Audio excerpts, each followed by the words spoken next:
안녕하세요. 피기빈입니다.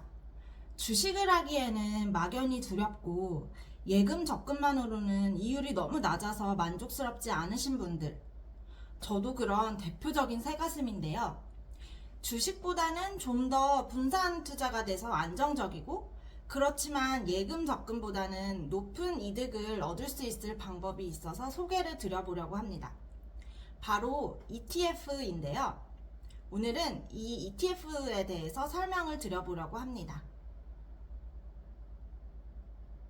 ETF를 설명을 드리려면 먼저 펀드라는 거에 대해서 이해를 해야 해요.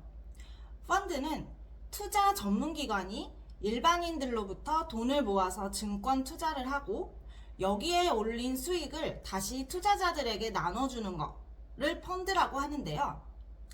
제가 돈을 열심히 모으고 있는데 이 돈으로 뭔가 투자를 하고 싶어요. 그런데 주식을 하려면 여러 가지 종목을 쭉 사서 투자를 해야 하잖아요. 그런데 나는 어떻게 포트폴리오를 짜야 할지도 모르겠고, 짠다 하더라도 어떤 주식들은 한 주도 너무 비싸니까 돈도 많이 필요해요. 그래서 전문가한테 돈을 주면서 나 이것 좀 내 돈으로 대신 투자 좀 해줘 라고 하는 거죠. 이 전문가들이 증권사에서 근무를 하는 펀드 매니저인 거고요. 이분들이 이제 제 돈이랑 다른 사람들 돈이랑 모아다가 여러 가지 투자를 하고 거기에서 얻은 수익을 다시 투자자들에게 돌려주는 거예요. 그런데 여기서 펀드는 몇 가지 불편한 점이 있어요. 첫 번째, 펀드는 수수료가 비싸요. 사실 펀드를 하는 목적은 수익을 얻기 위해서잖아요. 그런데 실제로 이 펀드를 이렇게 굴리는 사람은 내가 아니라 펀드 매니저인 거죠. 그래서 그들에게 일종의 보수를 줘야 하는데요. 그래서 펀드를 사면 펀드 매니저들이 그 펀드 가격에서 돈을 좀 떼서 그걸 운용 수수료로 떼가요. 그러니까 펀드를 해서 이득을 보려면 펀드 매니저가 떼가는 수수료 이상으로 이익이 나야 저한테 돌아오는 이익도 있는 거죠. 이 운용 수수료는 참고로 펀드 매니저가 잘 굴려서 수익이 높아도 혹은 잘 못 굴려서 손해가 나도 떼갑니다. 그리고 또 어떤 펀드에 따라서는 펀드를 그냥 다시 팔아도, 즉 환매해도 환매 수수료가 있기도 해요.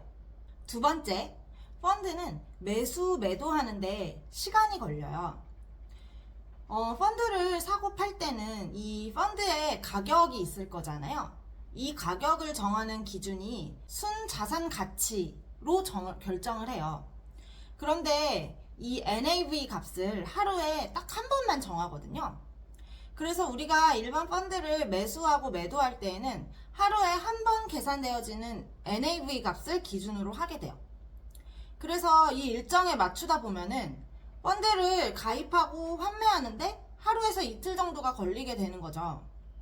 이게 문제가 뭐냐면은 만약에 제가 오늘 펀드 가입을 했어요.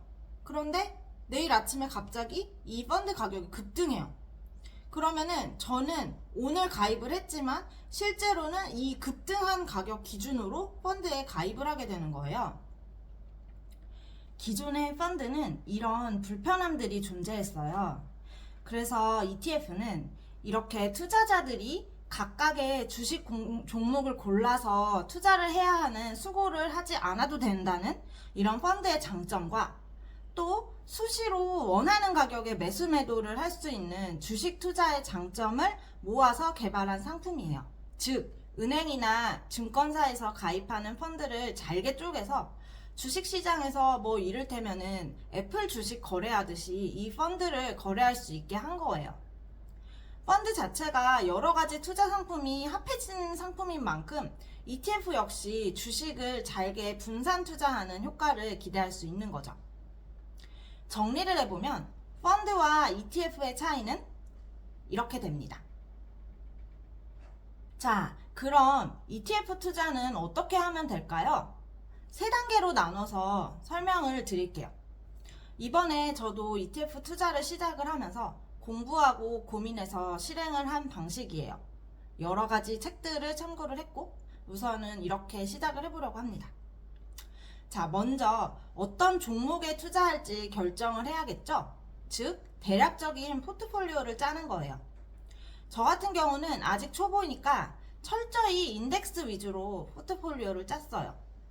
그래서 저는 코스피 200을 추종하는 ETF, 그리고 미국 S&P 500을 추종하는 ETF, 그리고 주식의 흐름과는 대체로 반대로 움직이는 달러에 투자하는 SOFR ETF에 적립식으로 투자를 해보기로 결정을 했답니다. 그 다음에는 각 종목별로 어떤 상품을 투자할지 구체적으로 결정을 해야겠죠. 투자할 상품을 결정하는 방식에 대해서는 따로 자세히 설명을 드리기로 하고, 오늘은 ETF 상품명을 읽는 법을 설명드릴게요. ETF는 상품명만 봐도 이 상품을 누가 운영을 하는지, 그 안에 어떤 종목들이 담겨 있는지를 짐작을 할 수 있는데요. 예를 들어서 코덱스 미국 S&P 500 TR로 설명을 해볼게요. 자, 맨 첫 부분, 여기 코덱스 부분 있죠? 이 부분은 ETF를 운용하는 운용사가 어디인지를 알려줘요. 우리나라의 대표적인 운용사는 15군데 정도가 있고요. 각 운용사마다 고유한 브랜드명을 사용해요. 예를 들어 삼성자산운용은 코덱스를, 미래에셋자산운용은 타이거, KB자산운용은 KB스타, 한국투자신탁운용은 킨덱스, 이렇게 있어요. 그래서 이렇게 앞에 이름만 보고도 어디에서 운영하는 ETF인지 알 수가 있죠. 두 번째, 여기 미국에 해당하는 부분은 투자 지역이나 업종이 붙어요. 대표적으로 미국, 중국, 일본, 유럽, 베트남 등등 지역이 있겠고요. 어떨 때는 여기에 주제나 업종이 붙을 때도 있는데요. 그래서 코스닥, 코스피, 반도체, 전기차, 이런 아이들이 붙기도 한답니다. 다음에는 추적 지수 인덱스가 붙어요. 여기에서는 S&P 500 지수가 들어와 있죠.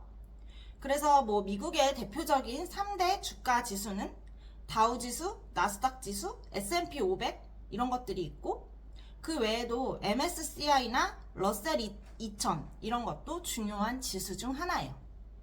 국내 지수는 코스피나 코스닥이 있고요.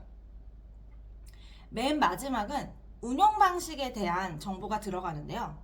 여기 TR이라는 애는 토탈 리턴의 약자예요. 이 아이는 ETF에 포함되어 있는 주식 중에 배당금 형식으로 분배금이 나오는 애들이 있을 수 있는데, 그 돈을 자동으로 다시 재투자해준다는 의미입니다. 혹은 이 자리에 현물이나 선물이라는 용어가 들어가기도 하고요. 만약에 운용사가 ETF를 직접 운용하는 게 아니라 다른 증권사에게 운용을 외주를 주면 합성이라고도 표기가 돼요. 만약에 환율 변동이 신경 쓰이는 경우가 있을 수 있어요. 그런 경우는 환율 등락과 상관없이 그냥 단순히 지수 자체가 오르고 내리는 것만 반영시켜주는 그런 상품들도 있는데요. 이런 경우는 해지라는 의미로 H가 붙어요. 대신 얘는 환율에 상관없이 이제 그 지수만 따라가는 거기 때문에 좀 작업이 더 들어가잖아요. 그래서 얘는 수수료가 조금 더 붙는 상품입니다. 그 외에도 레버리지, 인버스, TRF, 가중방식, 동일 가중방식 등등 여러 가지 용어들이 붙어요. 마지막 단계입니다. 어떤 상품을 매수할지 결정을 했으면은 실제로 매수를 해야 되겠잖아요. 이때는 각자 고른 증권사에서 실제 ETF를 매수를 하면 되는데요. 저는 키움증권에서 주식을 거래해 온 적이 있어가지고 키움에서 거래를 하기로 했어요. 처음에는 아까 이 ETF 이름 설명드릴 때 말씀드린 운용사랑 동일한 증권사에서만 거래가 되는 건가 했거든요. 그러니까 예를 들어서 제가 삼성자산운용에서 만든 ETF를 매수하고 싶으면은 삼성자산운용에서만 거래가 되는 건가 했어요. 그런데 그건 아니더라고요. 증권사 한 군데를 고르면은 그곳에서 모두 거래가 가능합니다.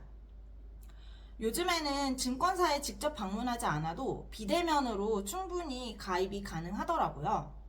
저는 비과세 혜택을 받기 위해서 ISA 계좌를 터가지고 그곳에서 ETF 매수를 시작을 했고요. 실제 거래하는 방법은 따로 또 한번 공유를 해보도록 할게요.